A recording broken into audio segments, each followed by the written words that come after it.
இந்த புத்தக திருவிழா எல்லாருக்கும் ரொம்ப உபயோகமானது.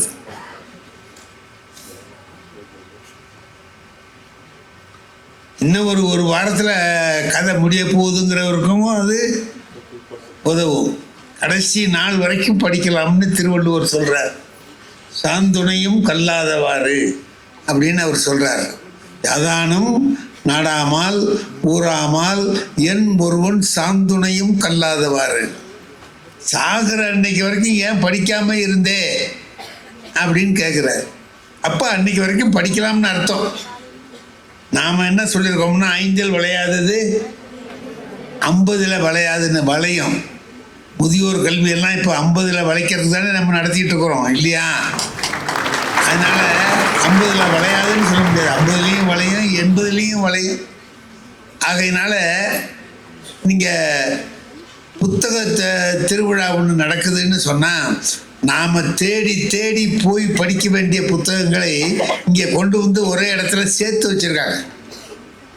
நாம் அதில் பார்த்து எந்தெந்த புத்தகங்கள் நமக்கெல்லாம் தேவையோ, அவங்கவுங்களுக்கு எதில் ஆர்வம் இருக்கோ அதுக்கு உள்ள புத்தகங்களை எடுத்து படிப்பதற்கு மிக அருமையான வாய்ப்பு இந்த புத்தக திருவிழா.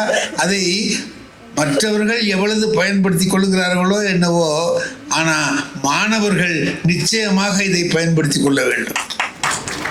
மாணவர்களுக்கு நிறைய விஷயங்கள் பள்ளிக்கூடத்தில் படிக்கிறதை தவிர மற்றபடி படிக்க வேண்டிய விஷயங்கள் ஏராளமாக இருக்கின்றன.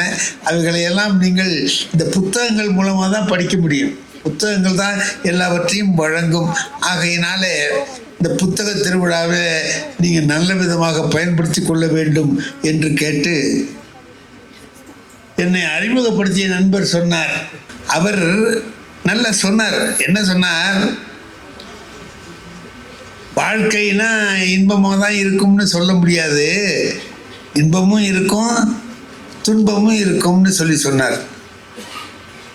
அது ரொம்ப அருமையான வார்த்தை. அது வாழ்க்கையில் எல்லாமே இன்பமயம்னு நான் சொல்லியிருக்கிறேன். எல்லாம் இன்பமாக இருக்காது, துன்பமும் இருக்கும். ஆனால் எல்லாமே இன்பமயமாக ஆக்கிக்கிற ஒரு வித்தை நம்மகிட்ட தான் இருக்குது. அந்த வித்தையை கற்றுக்கிட்டோம்னா எல்லாத்தையும் இன்பமயமாக ஆக்கிடலாம். இந்த மேஜிக் செய்கிறவங்க வந்து செய்வாங்க பாருங்கள். கையில் கைக்குட்டை வச்சுருப்பாங்க, அதையே பாம்பாக்கிடுவான். கைக்குட்டை எப்படி பாம்பாச்சுன்னு நமக்கு தெரியாது. அது ஒரு வித்தை, அவ்வளோதான். அந்த வித்தையை செஞ்சுக்கிட்டு நம்ம செஞ்சிட்டோம்னா நம்ம கூட செய்யலாம் அதெல்லாம். அந்த மாதிரி எல்லாமே இன்பமயம்னு சொன்னால் எல்லாம் இன்பம் இல்லை, இன்பமும் உண்டு துன்பமும் உண்டு. இப்போ வாழ்க்கை இருக்குது. நீங்கள்லாம் பள்ளிக்கூடத்தில் படிக்கிறீங்க, நாங்கள்லாம் ஆசிரியர்கள். நான் ஆசிரியராக இருந்து ஓய்வு பெற்றவன். ஆசிரியராக இருக்கிறவன் எனக்கு இந்த என்னுடைய பணி முழுக்க அப்படியே சந்தோஷமாக இருந்ததுன்னு சொல்ல முடியாது, அப்படியே மகிழ்ச்சியாக இருந்ததுன்னு சொல்ல முடியாது. இன்பமாக இருந்தது, துன்பமாகவும் இருந்தது. ஆனால் சொன்னார் பாருங்கள், ஆசிரியர் வேலையில் இருக்கிறவங்களுக்கு அப்படியே எல்லாரும் பெரிய விஷயம். அவங்ககிட்ட படித்தவங்க பூரா ஐஏஎஸ் ஆகிடுவான், ஐபிஎஸ் ஆகிடுவான், ஐஆர்எஸ் ஆகிடுவான், ஐஎஃப்எஸ் அப்படிலாம் கனவு காணக்கூடாது. ஆவான், ஒருத்தர் 2 பேர் அப்படி ஆவான். எல்லாருமே அப்படி ஆக மாட்டான். ஒரு ஆசிரியர்னா என்ன செய்யணும்? என்கிட்ட படிக்கிறவங்க எல்லாரையும் தலை மாணாக்கனா ஆக்கிறதுக்கு உள்ள முயற்சியை நான் செய்யணும். செய்வேன், செய்யாமல் இருக்க மாட்டேன், செய்வேன். எல்லாரும் வர்றாங்களா? இல்லையே. என் வகுப்பில் பேப்பர் திருத்தி கொண்டு போய் கொடுக்குறேன். அரையாண்டு தேர்வு பேப்பர்லாம் திருத்தி கொண்டு போய் கொடுக்குறேன். ஒரு பையன் 98 வாங்கியிருக்கான். தமிழில் 100க்கு 98 மார்க் வாங்கியிருக்கான். எனக்கு ரொம்ப மகிழ்ச்சியாக இருந்துச்சு. நிறைய மார்க் வாங்கியிருக்கான். எல்லாருக்கும் பேப்பர் கொடுத்துட்டேன். கடைசி மார்க்கு ஒருத்தன் வாங்கியிருக்கான், 4 மார்க் வாங்கியிருக்கான்.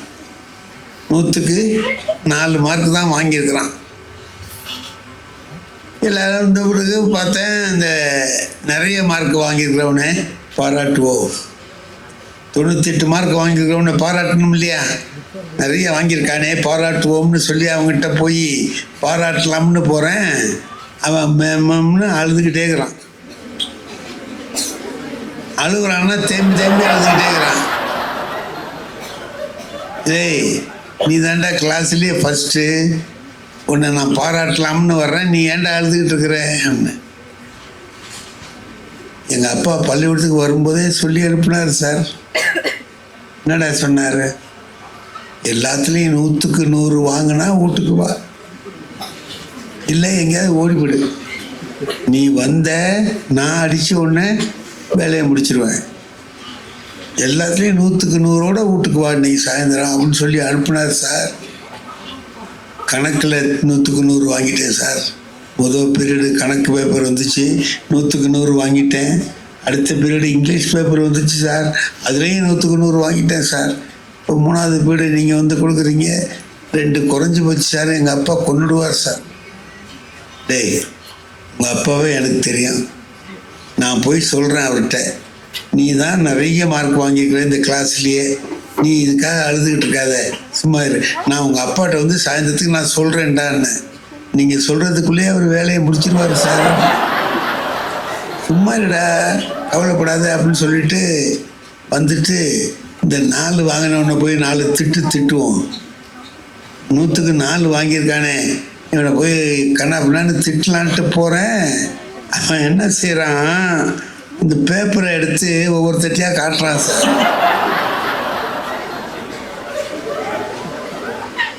நீங்கள் சிரிக்கிறீங்க பாருங்க, இதை விட நல்லா சிரிக்கிறான், இதை விட நல்லா விழுந்து சிரிக்கிறான்.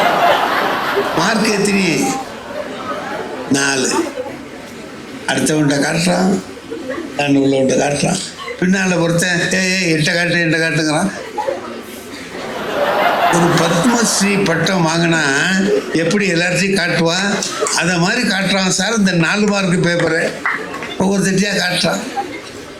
எனக்கா ஆத்திரம், சிரிப்புன்னா அவனுக்கு தாங்க முடியாத சிரிப்பு, ஒழுங்கு சிரிப்பு. இல்லை, அறிவு இருக்கா? நீ 4 மார்க் தான் வாங்கியிருக்கிற, வெக்கப்பட்டு தலை குனிஞ்சு உட்காந்துருக்க வேண்டாம்? சந்தோஷமாக இருக்கிற, அவன்கிட்ட இவட்டெல்லாம் காட்டிட்டு கும்மாளம் போடுற, வெக்கமாக இல்லை உனக்கு? அறிவில்லை உனக்கு? அம்மா அதுக்கு இல்லை சார், 4 வாங்கி. ஏன் சார் நீங்கள்? அதுக்கு இல்லை சார், அதுக்கும் சிரிக்கிறான், எல்லாத்தையும் சிரிக்கிறான். இதுக்கு நான் சிரிக்கிறேன் அப்படின்னா, ஒன்றும் இல்லை சார், இதுக்கு எப்படி 4 மார்க் வந்ததுன்னு நினச்சி நான் ஆச்சரியப்பட்டு இருக்கேன்.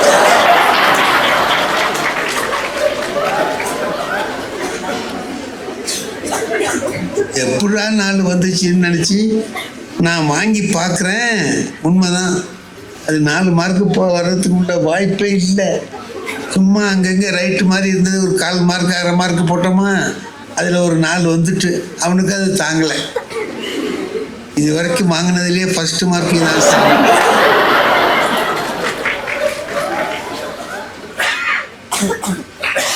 நான் திட்டிட்டு வந்துட்டேன்னு வைங்க. இப்போ நான் நினச்சி பார்க்குறேன், அவர் சொன்னார் எல்லோரும் நம்மகிட்ட படித்தவங்க பூராவும் ஐஏஎஸ் ஆயிருக்கான், ஆனது நான் தான் காரணம் அப்படின்னு நீங்கள் சொன்னீங்கன்னா, 4 மார்க் வாங்கினதுக்கு யார் காரணம்? 98 ஆக்குனது நான் தான். அப்படியாம்மா? 98 வாங்கினதுக்கு நான் தான் காரணம்னு நான் நினச்சி மகிழ்ச்சி அடைஞ்சேன்னா, 4 வாங்கினதுக்கு யார் காரணம்? அதுவும் நான் தானே. என்கிட்ட தானே அவனும் படித்தான், நான் அவனுக்கும் தானே சேர்த்து பாடம் நடத்தினேன். அப்புறம் எப்படி அவனுக்கு 4 வந்தது, அவனுக்கு எப்படி 98 வந்துச்சு? இப்போ என் கையில் இருக்கா மார்க் வாங்குறது? அவங்க கையில் இருக்கா? அவங்க கையில் இருக்கு. மாணவர்களாகிய உங்கள் கையில தான் இருக்கு மார்க் வாங்குறது.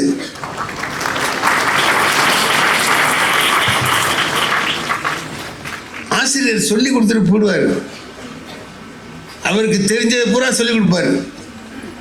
நீங்கள் நல்லா வரணும், நிறையா எல்லாருமே 100 வாங்கணும் அப்படின்னு நினச்சி தான் அவர் பாடம் நடத்துவார். வாங்கிடுறீங்களா நீங்கள்? இல்லை. அதுக்கு தான் நான் ஒன்று சொன்னேன். அது வந்து இந்த இதிலெல்லாம் இருக்குது, யூடியூப்லலாம் வந்துருக்கு.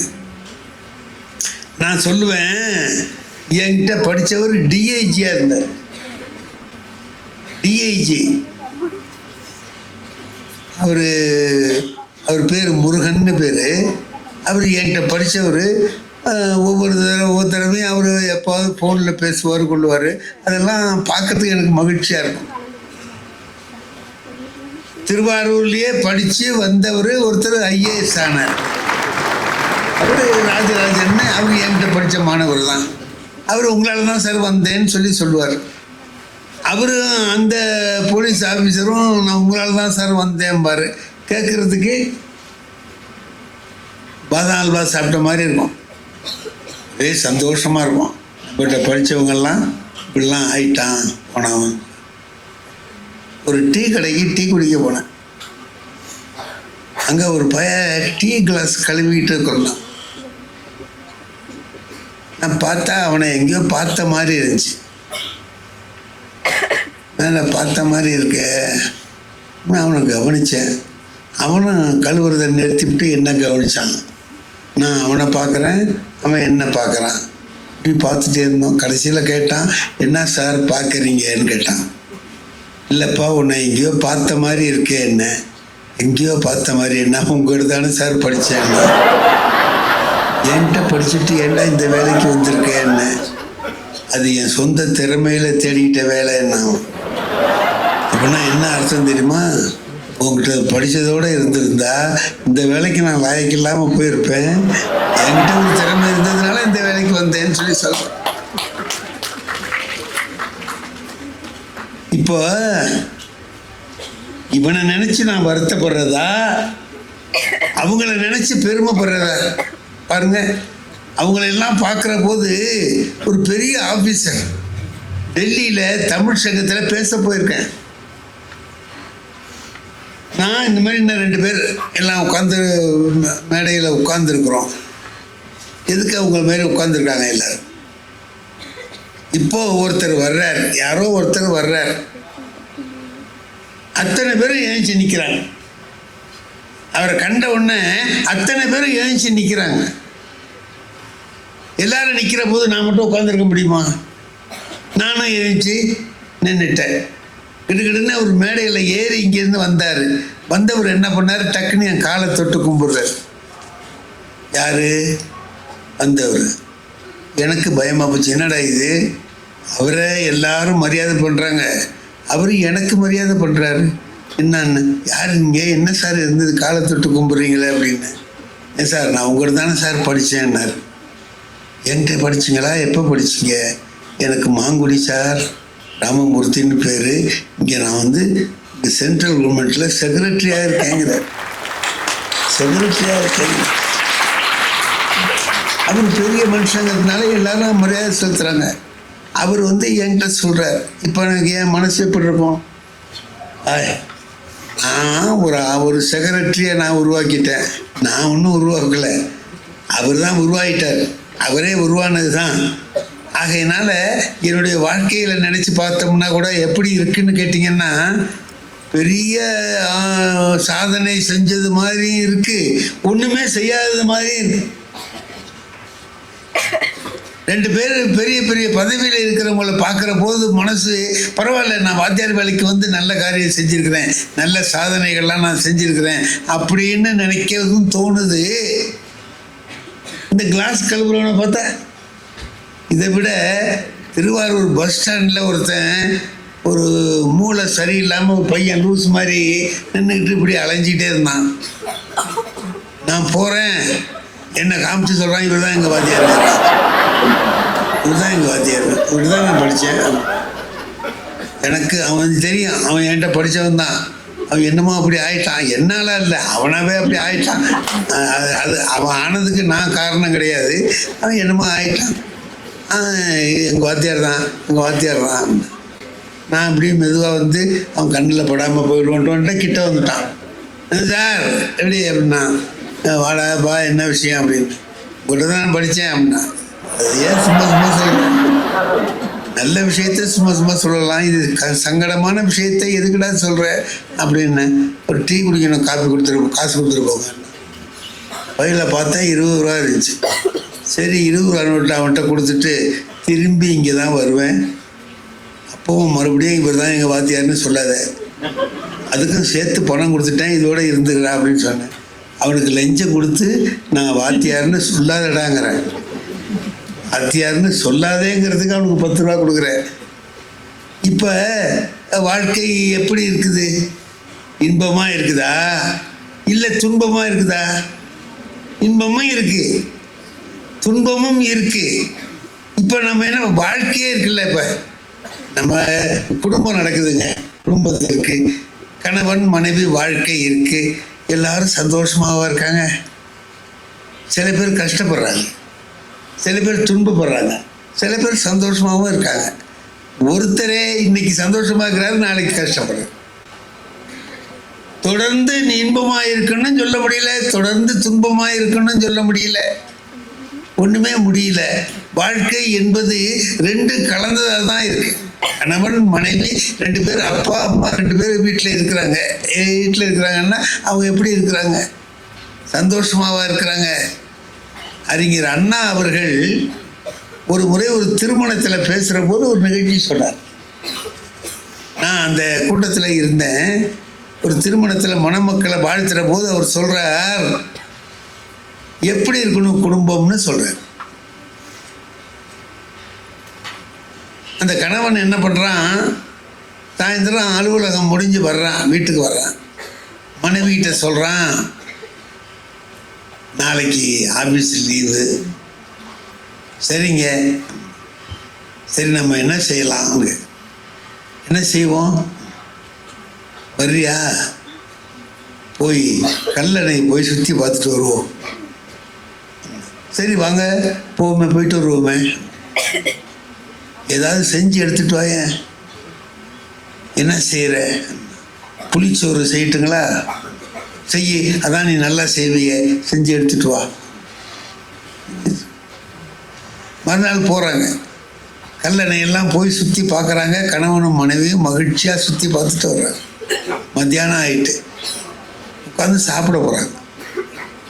வா சாப்பிடுவோன்னாரு, சாப்பிட்றாங்க. ஒரு சின்ன தட்டில் புளிச்சோறு எடுத்து வச்சு, தொட்டுக்கிறதுக்கு வத்தல் வரவு வடகம்லாம் வறுத்து வச்சுருந்த எல்லாத்தையும் எடுத்து வச்சு, துவையல் வறுத்து வச்சு, எல்லா துவையல் எடுத்து வச்சு எடுத்து கொடுக்குறான் சாப்பிட்றதுக்கு மனைவி. கணவன் வாங்கி சாப்பிட்ணும்ல. அவன் சொல்கிறான், இதை தான் வீட்டில் சாப்பிடுவோமே என்ன, இதை தான் இந்த இந்த தட்டில் வச்சு நீ நீட்டுவேன், நான் வீட்டில் சாப்பிடுவேன். வீட்டில் சாப்பிட்றது தானே அது சாப்பிட்றது தானே இங்கே வந்தோன்னா. ஏங்க நீங்கள் தானேங்க சொன்னீங்க புளிசோறு வேணும்னு சொல்லி, நான் அதுக்கு தானே செஞ்சேன், இதை செய்யலாம் அங்கே சாப்பிட்லாமேன்னு சொல்கிறீங்க.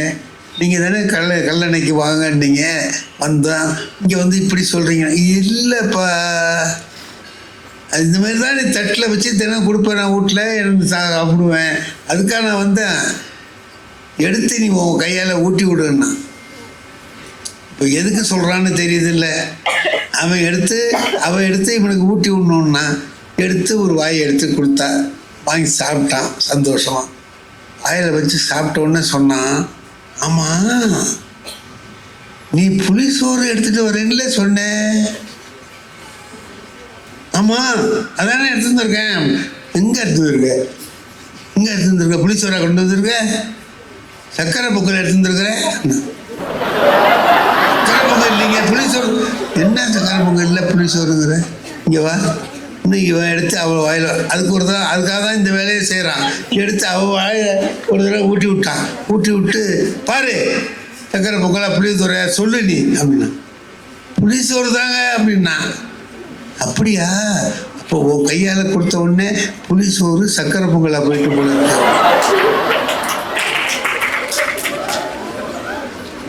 குடும்பம் அப்படி இருக்கணும். குடும்பம் அப்படி இருக்கணும். எப்படி இருக்கணும்? சந்தோஷமாக ஒருத்தரை ஒருத்தர் மகிழ்வு ஊட்டக்கூடிய வகையில் வாழ்க்கையில் நிகழ்ச்சிகளை அமைத்து கொண்டு மேலும் மேலும் மேலும் மேலும் அவங்க சந்தோஷமாக இருக்கணும். அப்படி தான் குடும்பம் இருக்கணும். அப்படி இல்லாமல் எப்போ பார்த்தாலும் எதையாவது ஒன்று கேட்குறது, அவன் இல்லைன்னு சொல்ற. இந்த பாருங்க, என் வாழ்க்கையில் நடந்ததை நான் ஒன்று சொல்கிறேன். எனக்கு வந்துங்க கல்யாணம் ஆகிறதுக்கு முன்னாடி நான் சாமி கும்பிட்டது கிடையாது, கோயிலுக்கு போனது கிடையாது, எதுவுமே செஞ்சது கிடையாது. கோயில் பக்கமே போக மாட்டேன். நான் போகாததுனால ஒன்றும் நஷ்டம் கிடையாது. ஆனால் எவனையும் போகவும் விட மாட்டேன். அறிவு இருக்காடா, கோயிலுக்கு போவானே எவனாவது அப்படி இப்படின்னு போகிறவனையும் தடுத்துருவேன். இது மாதிரிலாம் இருந்துக்கிட்டு இருந்தேன். எனக்கு கல்யாணம் ஆச்சு. கல்யாணம் ஆனவுடனே என்ன செய்வாங்கன்னா, கோயிலுக்கு அழைச்சிட்டு போவாங்க. பொண்ணு மாப்பிள்ளைய, புது பொண்ணு புது மாப்பிள்ளைய கோயிலுக்கு அழைச்சிட்டு போவாங்க, கொள்வாங்க. அது மாதிரி கூப்பிட்றாங்க. நான் சொன்னேன் என் மனைவிகிட்ட, நீ போயிட்டு வா.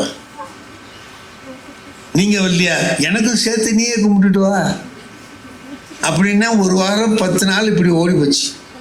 இப்போ என் மனைவி என்கிட்ட கேட்டாங்க, ஏங்க நீங்கள் கோயிலுக்கே வரமாட்டேங்கிறீங்களே, உங்களுக்கு சாமி பக்தியே இல்லையா, கடவுள் பக்தியே இல்லையா உங்களுக்கு? இல்லவே இல்லை, கடவுள் பக்தியே எனக்கு கிடையாது. எனக்கு இருக்க, நான் கும்பிடலாமா? நீ வேணா கும்பிட்டுக்க, நான் கும்பிட மாட்டேன். நான் சாமி கும்பிட்ற வேலையை வச்சுக்க மாட்டேன், நீ வேணா கும்பிட்டுக்க. நான் எங்கள் ஊரில் இருக்கிற போது தினம் கோயிலுக்கு போவாங்க, போகட்டுமா? நீ வேணா போ, நான் வரமாட்டேன், அவ்வளோதான். சரின்னுட்டு போயிட்டு கோயிலுக்கு தினம் சாயந்தரம் கிளம்பி தனியாக போயிட்டு வந்துக்கிட்டு அப்படி 1 வாரம் 10 நாள் போனதுக்கு பிறகு ஒரு நாள் வந்து, நான் தினம் கோயிலுக்கு தனியாக போகிறேன் இல்லைங்க. ஆமாம், இது போகிற வழியில் இந்த சின்ன பையன்கள்லாம் நின்றுக்கிட்டு கேலி பண்ணுறாங்க. என்னையா கேலி பண்ணுறான்? அதில் ஒருத்தன் வந்து இடிச்சிட்டு போனான். என்னையா? ஆமாம், இடிச்சிட்டு போனான். இடிச்சிட்டு ஒரு புருஷன்காரனுக்கு பொண்டாட்டியை ஒருத்தன் வந்து இடிச்சிட்டு போனான்னு சொன்னால் கோவம் வரணும்லங்க, வரும்ல. எல்லாருக்கும் வர. என் பொண்டாட்டியை ஒருத்தன் இடிச்சிட்டான்னா எனக்கு ஆத்திரம் வரணுமா இல்லையா? எனக்கு வரல. எனக்கு என்ன மனசில் ஓடுது அப்படின்னா, கல்யாணம் பண்ணுறதுக்கு முந்தி நம்ம பண்ணிக்கிட்டு இருந்த வேலையை இப்போ வேற எவனோ பண்ணுறாங்க.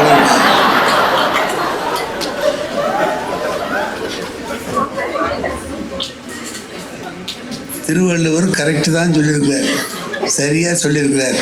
பிறருக்கு இன்னா முற்பகல் செய்யின், தமக்கு இன்னா பிற்பகல் தானே வரும். தானே வருங்கிறது இதில் ரொம்ப முக்கியம். அவன்தான் வந்து திருப்பி நமக்கு தீமை செய்யணும்னு வேண்டியதில்லை, அது தானாகவே வந்து சேரும்னுட்டார். தானே வரும். நமக்கு அந்த மாதிரி வந்திருக்கு. பொண்டாட்டிகிட்ட சொல்ல முடியுமா இதை? சும்மா வச்சு நான் ஒரு வேஷம் போட்டேன், எவன் உன்னை இடிச்சவன் அவனை சொல்லு, நான் ஆய் போய் அப்படி ஒன்று சத்தம் போட்டேன். இதுக்கு ஏங்க கத்துறீங்க? என் முன்னாடி அறிவாளி, இதுக்கு ஏன் கத்துறீங்க? நீங்கள் என் கூட வந்திருந்தா இதெல்லாம் நடக்குமா அப்படின்னு. நான் தான் கோயிலுக்கு வரமாட்டேன்னு சொல்லியிருக்கேனே. உங்களை கோயிலுக்கே கூப்பிடலாம், அப்புறம் கோயில் வாசல் வரைக்கும் வாங்க, நீங்கள் வாங்க, கோயில் வாசல் வரைக்கும் வாங்க, நான் உள்ளே போகிறேன், போயிட்டு சாமி கும்பிட்டு வரேன், அப்புறம் 2 பேரும் சேர்ந்து வருவோம். எனக்கு என்னமோ அது ஒரு நல்ல யோசனை மாதிரி தெரிஞ்சுது. சரி வா, 2 பேரும் போனோம். போனோடனே கோயில் வாசலுக்கு போனவுடனே, நீங்கள் இதுக்கு மேலே வர வேண்டாம், இதோட உங்கள் எல்லாம் சரியாக வச்சு நான் போய் சாமி கும்பிட்டு வரேன், நீங்கள் இங்கேயே நில்லுங்க அப்படின்னு சொல்லிட்டு செருப்பை கட்டி என்கிட்ட போட்டுட்டு போனோம். நான் சொன்னேன், இந்த பாரு, ஒரு செருப்பை இங்கே போட்டு போனால் இப்போ நான் பார்த்துக்கணுமா இதை அப்படின்னு. ஒரு செருப்பை நான் பார்த்துக்கிட்டு இங்கே நிற்கணுமா அப்படின்னு. உங்களை பார்த்துக்க சொல்லலிக்கல. அப்புறம் அது பாட்டுக்கு அங்கே இருக்கட்டும், நீங்கள் பாட்டுக்கு இங்கே இருங்க. என்ன இது? அது பாட்டுக்கு அங்கே இருக்கட்டும், நீங்கள் பாட்டுக்கு இங்கே இருங்கன்னா, அப்போ எவனா செருப்பை தூக்கிட்டு போனான்னா நம்ம பேசாமல் இருக்க முடியுமா? பார்த்துக்கிறதுனா வேறு என்ன? ஏன்னா பார்த்துக்கிறது. சரி சரி நிப்பா. அப்போ எதுக்கு சொல்கிறான்னு எனக்கு தெரிஞ்சு போச்சு. என் மனைவி நீங்கள் பாட்டுக்கு இங்கே இருங்க, அது பாட்டுக்கு அங்கே இருக்கட்டும்னா அதுவும் உள்ளே வராது, நீயும் வரமாட்டே, 2 பேரும் சேர்ந்து நில்லுங்க. அதுக்கு அர்த்தம் அதானுங்களே, அதுக்கு அர்த்தம் அதானே, நில்லுங்க அப்படின்ட்டு. சரி நீ போயிட்டு வா அப்படின்னேன்.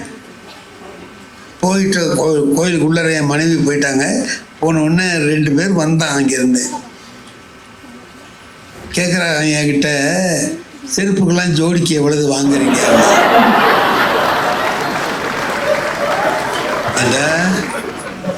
என்னை பார்த்தா செருப்பு பார்த்துக்கிற ஆள் மாரி தெரியுதா உனக்கு? அதான் பார்த்துட்டு இருக்கே ஐயா. போயா, நானே ஆத்திரத்தோடு நின்றுருக்கேன், நீ வந்து ஆத்திரத்துக்க போயா அப்படின்னு. போகும்போது அவனு 2 பேரும் பேசிக்கிட்டு போகிறான். பொம்பளை செருப்புனா பார்த்துக்குவாரு போல இருக்கு.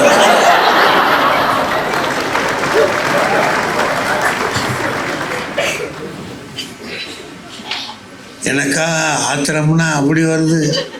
செருத்து போகாத கோயில் வாசலில் கூடாது நம்மளை நிறுத்தி செருப்பு பார்த்துக்க வச்சு, வர்றவன் போகிறவன்லாம் ஜோடிக்கு எவ்வளவு ஜோடிக்கு எவ்வளவுன்னு கேட்க வச்சு நம்மளை கேவலப்படுத்திவிட்டாலே அப்படின்னு சொல்லிட்டு வரட்டுன்ட்டு, என்ன நீ பாட்டுக்க போயிட்டே இது மாதிரி வர்றவங்கெல்லாம் செருப்பு ஜோடிக்கு எவ்வளவு வாங்குறீங்கன்னு சொல்லி என்ன கேட்குறாங்க. எனக்கு அசிங்கமாக இருக்குது, அவமானமாக இருக்குது அப்படின்னு. கவலையே படாதீங்க, எல்லாம் கவலைப்படாதீங்க. என்ன கவலைப்படாமல் என்ன பண்ணுறது அப்படின்னு. நாளைக்கு நம்ம 2 பேருமே செருப்பு பார்த்துக்கிறவர்கிட்ட செருப்பு போட்டுருவோம். போட்டுட்டு நீங்கள் உள்ளே வந்துருங்கண்ணா. எங்கே? கோயில் உள்ள. கோயிலுக்கு தான் நான் வரமாட்டேன்னு சொல்லியிருக்கேனே. உங்களை என்ன சாமியாக கும்பிட சொன்னேன்? கல்யாண மண்டபத்துக்கு போகல? ஆமாம், அதுமாதிரி நினச்சிட்டு வாங்கலாம் உள்ள. நான் பார்த்தேன், செருப்பு பார்த்துக்கிறத விட இது தேவலாண்டாப்பா அப்படின்ட்டு சரின்னு மறுநாள் செருப்பு பார்த்துக்கிறவர்கிட்ட செருப்பு போட்டுட்டு 2 பேரும் உள்ளே போயிட்டோம். போனால் அன்றைக்கி தான் நான் பூஜை எப்படி நடக்கும்னு பார்க்குறேன். கோயிலில் எல்லாம் நடந்து கடைசியில் கொண்டாந்து கற்பூரம் காட்டுறார் குருக்கள். என் மனைவி என்னை இடித்து எல்லாரும் என்ன செய்கிறாங்கன்னு பாருங்க. என்ன பார்த்தா எல்லாரும் கும்பிட்டுக்கிட்டு இருக்காங்க, கும்பிட்றாங்க. என்ன நீங்கள் சும்மா நிற்கிறீங்க? எனக்கு பழக்கம் இல்லையே. பழக்கம் இல்லைன்னா நான் சும்மா நிற்கிறேன், கையை தொங்க போட்டு நிற்கிறேன். எல்லோரும் கும்பிட்றாங்க, நீங்கள் சும்மா நிற்க. அவங்களுக்கெல்லாம் பக்தி இருக்க கும்பிட்றாங்க, எனக்கு அது இல்லை. என்னையே கும்பிட சொல்கிறேன்? இருந்தால் என்ன, இல்லைன்னா என்ன, சும்மா கும்பிடுங்க. இருந்தால் என்ன, இல்லைன்னா என்ன, சும்மா கும்பிடுங்க அப்படின்னு. அது எப்படி சும்மா கும்பிட்றதுன்னு? அட ஏங்க நீங்கள் இந்த ஜனகண மன இருக்குல்ல, தேசிய கீதம். ஆமாம், அதை யாருங்க பாடணும்? தேச பக்தி உள்ளவன் தானே பாடணும். தேச விரோதியும் சேர்ந்துக்கிட்டு பாடுறானா இல்லையா? 4 தேச விரோதி நிற்கிறான், அவன் சும்மா வர்றான், எல்லாரும் சேர்ந்துக்கிட்டு அவனும் பாடுறான். அதை மாதிரி சும்மா நீங்கள் கும்பிடுங்களேன் அப்படின்னு. எனக்கு அவர் சொன்ன உதாரணம் ரொம்ப சரியான உதாரணமாக இருந்துச்சு. ஏன்னா நான் எங்கள் வகுப்பில் பள்ளிக்கூடத்தில் காலையில் ப்ரேயர் நடக்கும்போது எல்லாரையும் பிள்ளைங்களை எல்லாத்தையும் கொண்டாந்து வரிசையாக நிறுத்திடுவோம். பள்ளிக்கூடத்து பிள்ளைங்க எல்லாம் ஒன்றா வந்து கிரவுண்டில் நிற்பாங்க. அது கடவுள் வாழ்த்து செய்தி சொல்ல வேண்டியது, ஹெட் மாஸ்டர் எல்லாம் பேச வேண்டியது எல்லாம் பேசிவிட்டு கடைசியில் ஜனகண மன பாடுவாங்க, தேசிய கீதம் பாடுவாங்க. பாடி முடித்த உடனே கிளாஸுக்கு எல்லாம் வரிசையாக போவாங்க. இதானே உங்கள் பள்ளிக்கூடத்துலாம் நடக்குது? அப்படி தான் நடக்கும், அப்படி தான் நடக்கும்னு நினைக்கிறேன். அது மாதிரி தான் நடக்கும். நான் நிற்கிறேன், ஒரு நாள் நின்றுட்டு இருக்கேன். 12ஆம் வகுப்பு படிக்கிறவங்க, 12th ஸ்டாண்டர்ட் படிக்கிற பிள்ளைங்க வரிசையாக நிற்கிறாங்க. நான் அங்கே நின்றுட்டு பார்த்துட்டு இருக்கேன் அந்த பிள்ளைங்கள. அதில் ஒருத்தன் ஜனகண மன பாடும்போது அவனுக்கு பாடவே தெரியலங்க, பாட்டே தெரியல, ஆனால் பாடுறான். எப்படா பாடுறான்னு பார்த்தா கண்ண கண்ண கண்ண கண்ண கண்ண கண கணன்னே பாட்டு பூரா பாடுறான். கண்ண கண்ண மன அதிநாய் அதெல்லாம் சொல்ல மாட்டேங்கிறான். கண்ண கண்ண கண கண கண அதுக்கு தகுந்த மாதிரி ஏற்றி இறக்கி பாடுறான். கண்ண கண்ண கண்ண கண்ண கண்ண கண்ண கடைசியில் ஜெயகே ஜெயகேன்னு வரும்போது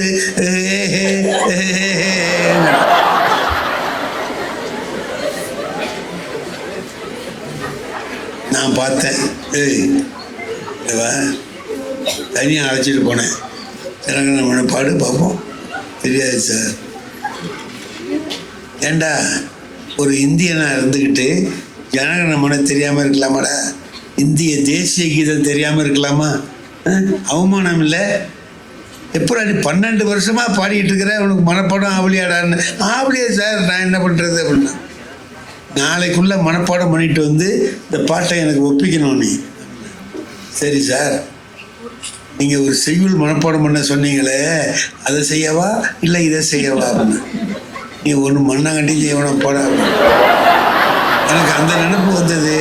நான் அதனால் என்ன பண்ணேன் தெரியுமா, அன்னைக்கு கையை எடுத்து கும்பிட்டேன். என் மனைவி சொன்னதை கேட்டுட்டு சரி வா அப்படின்னு கையெடுத்து கும்பிட்டேன். அதனுடைய விளைவு என்ன ஆச்சு தெரியுமோ, இன்னைக்கு வரைக்கும் நான் அந்த கையை எடுக்கல, கும்பிட்ட முடியும்.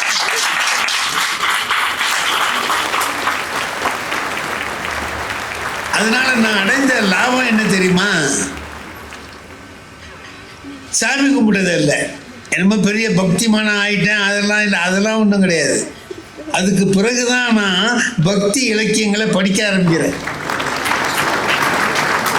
அதுக்கு பிறகுதான் தேவாரம் படித்தேன், திருவாசகம் படித்தேன்.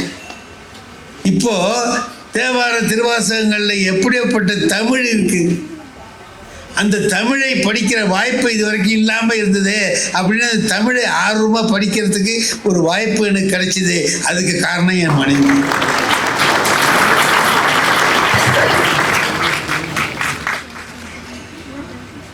நாடகத்தால் உன் அடியார் போல் நடித்து நான் நடுவே வீடகத்தே புகுந்திடுவான் மிகப்பெரிதும் விரைகின்றேன் ஆடகச்சீர் மணிக்குன்றே இடையரா அன்பு உனக்கு என் ஊடகத்தே நின்று உருக தந்தருள் எம் உடையானேங்கிறது ஒரு திருவாசகம். மாணிக்க வாசகர் பாடுறார். அதில் என்ன சொல்கிறாருன்னா, எப்பா நான் உங்ககிட்ட கடவுள் பக்தி உள்ளவ மாதிரி சும்மா கும்பிட்டு வேஷம் போட்டுட்டு கேட்டாங்கிற, நாடகத்தால் உன் அடியார் போல் நடித்து, உன் அடியார் மாதிரி நடிக்கிறேன்னா இந்த கடவுள் நடிப்பை உண்மையான அன்பா மாத்துப்பா அப்படின்னு கேட்டுக்கிறார்.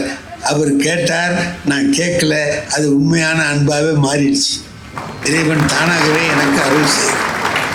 வாழ்க்கையில் கணவன் மனைவி 2 பேரும் சேர்ந்து வாழுகிற வாழ்க்கையில் இன்பமும் உண்டு துன்பமும் உண்டுன்னு நான் சொன்னேன் இல்லையா? இது எவ்வளவு பெரிய இன்பம்! என்னுடைய பாதையை அப்படியே மாற்றி கொண்டு வந்து மடை மாற்றி ஒரு சரியான வழியில திருப்பி விடுவதுங்கிறது இருக்க, அது எனக்கு கிடைச்ச ஒரு பெரிய பெருமை இல்லையா? இது யாரால கிடைச்சது? மனைவியால கிடைச்சது. இன்னொன்று சொல்லட்டுமானா, என்னுடைய மனைவி சுத்த சைவம், முட்டை கூட சாப்பிட மாட்டாங்க. நான் எல்லாத்தையும் சாப்பிடுவேன், எதையும் விட மாட்டேன்.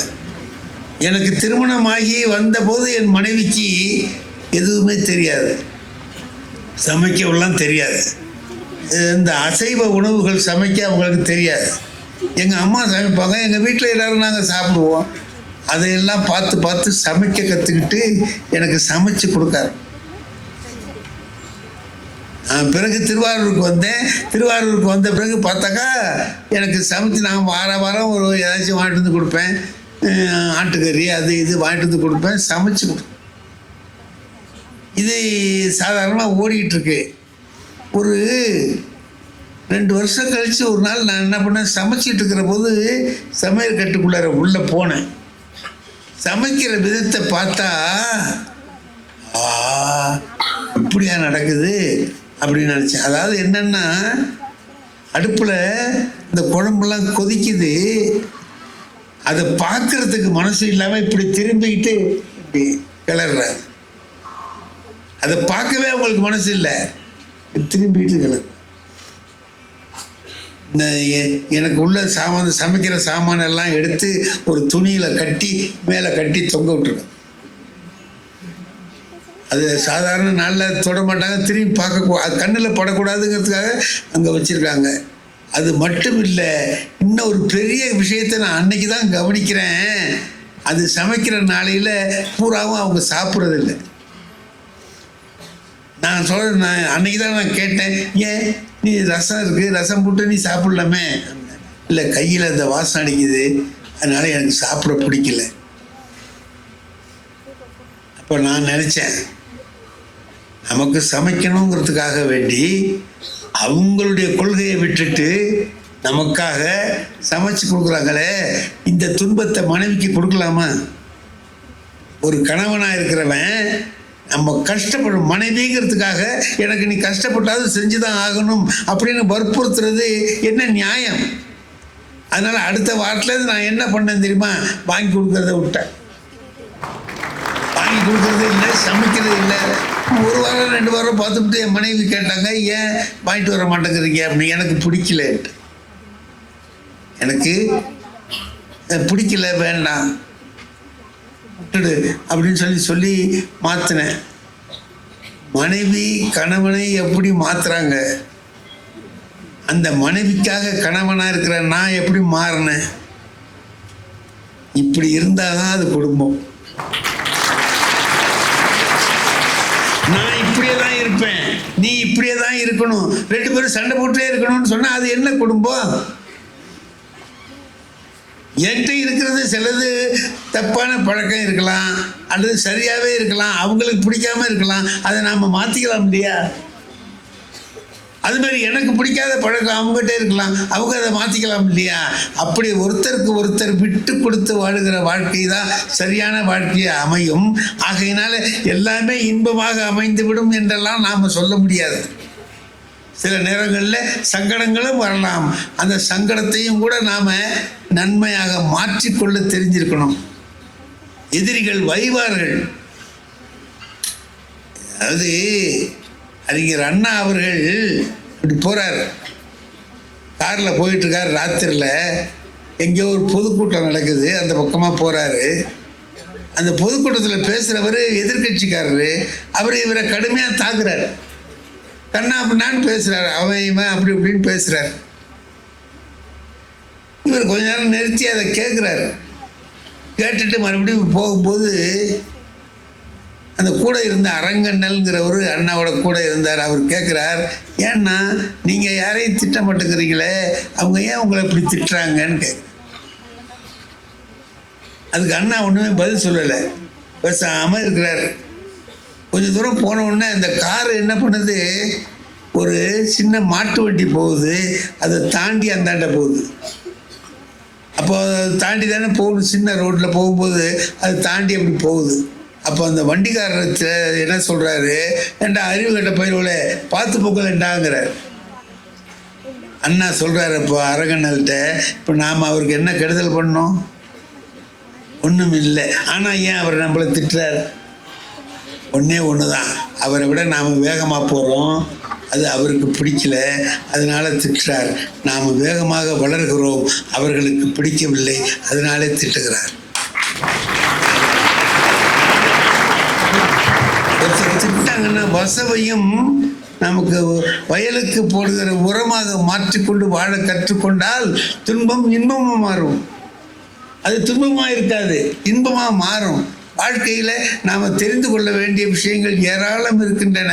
கஷ்டங்களை கஷ்டம் என்று நினைக்காமல் துன்பம் என்று ஏற்றுக்கொள்ளுகிற மனம் வரணும். புத்தர் வீட்டை விட்டு வந்துட்டார், துறவியா போயிட்டார், பிச்சை எடுத்து சாப்பிட்றார்.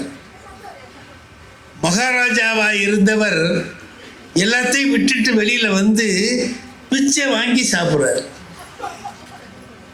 ஒரு நாள் அவங்க வீட்டுக்கே பிச்சை எடுக்க போகிறார், அந்த அரண்மனைக்கே போகிறார் பிச்சை எடுக்கிறது.